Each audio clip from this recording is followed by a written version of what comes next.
శ్రీశైలంలో కరివేన సత్రం ప్రహరీ కూల్చేసినటువంటి అంశాన్ని సాక్షి హైలైట్ చేసింది. ఊరు పేరు ఎవరికి తెలియని ప్రైవేట్ సంస్థల కారు చౌక భూములు కట్టబెడుతున్న చంద్రబాబు ప్రభుత్వం శ్రీశైలం క్షేత్ర పరిధిలోని కరివేన బ్రాహ్మణ నిత్యాన్నదాన సత్రం ప్రహరీని ఎలాంటి ముందస్తు సమాచారం ఇవ్వకుండా కూల్చివేయడం కలకలం రేపుతోంది.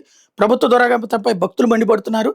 రానున్న మహాశివరాత్రి బ్రహ్మోత్సవాల సందర్భంగా భక్తుల సౌకర్యాలు కల్పించాలని సాగుతూ అధికారులు శ్రీశైలంలోని కరివేన బ్రాహ్మణ నిత్యాన్నదాన సత్రం ప్రహరీని గురువారం ఉదయం నిర్దాక్షిణ్యంగా కూల్చేశారు. నిజానికి ఈ స్థలం కేటాయింపుకి సంబంధించి తీర్మానం చేసిన ఫైల్ రాష్ట్ర దేవాదాయ కమిషనర్ దగ్గర ఉంది. అయితే అక్కడి నుంచి ఉత్తర్వులు రాకుండానే కాంపౌండ్ వాళ్ళు కూల్చేయడం గమనారు. మరియు భక్తులు సేద తీరేందుకు ప్రహరీని తొలగించినట్టు దేవస్థానం అసిస్టెంట్ కమిషనర్ చంద్రశేఖర్ రెడ్డి తెలిపారు.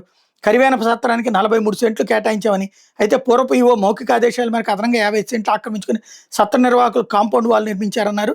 విషయం మీద కరివేన సత్రం ప్రధాన కార్యదర్శి డాక్టర్ వేణుగోపాల్ స్పందిస్తూ సత్రం కాంపౌండ్ వాళ్ళకి సంబంధించి స్థలం కేటాయింపై కమిషనర్ని అభ్యర్థించామని, ఇంతలో ఎలాంటి నోటీసులు ఇవ్వకుండా సహాయ కమిషనర్ చంద్రశేఖర్ రెడ్డి గురువారం ప్రహరీని కూల్చేశారని ఆరోపించారు. ఘటనపై సత్రం కార్యనిర్వాహక సభ్యులు 2 రోజుల్లో శ్రీశైలం వచ్చి దేవస్థానం ఈవో శ్రీనివాసరావు, చైర్మన్ పోతుగుంట రమేష్ నాయుడుతో చర్చించినట్టు తెలిపారన్నట్టు వార్తని హైలైట్ చేశారు.